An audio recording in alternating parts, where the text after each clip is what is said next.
الرحمن الرحیم اللهم صل علی سیدنا محمد وعلى آله بقدر حسنه وجماله.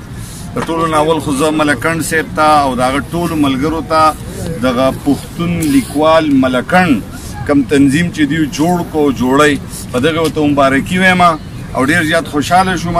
یو بل ادبي تنظیم یو بل سماجي تنظیم دلته جوړ شو.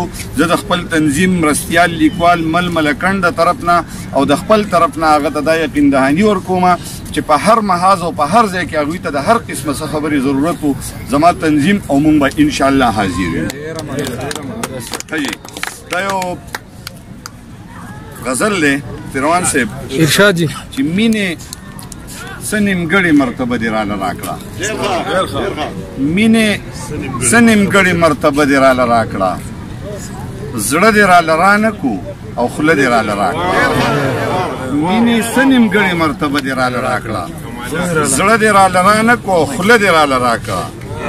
او یو خوا دې د حسن تندغرې نظر راکو، یو خوا دې د حسن تندغرې نظر راکو، بل خوا ته بې کیفه نظاره دې راله راکړه. یو خوا دې د حسن تندغرې نظر راکړو، بل خوا ته بې کیفه نظاره دې راله راکړه.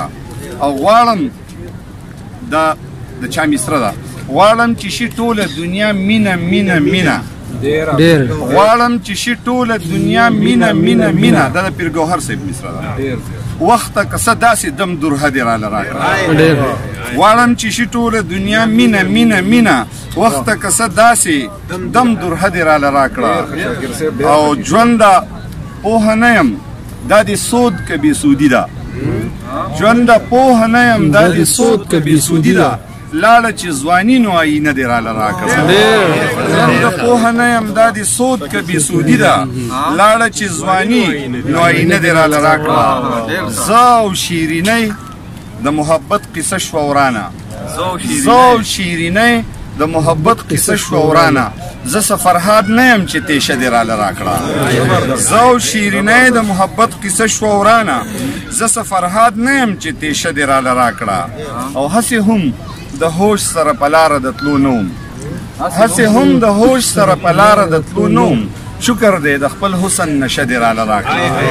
هسې هم د هوش سره په لاره د تلو نه وم، شکر دی د خپل حسن نشه دې راله راکړه.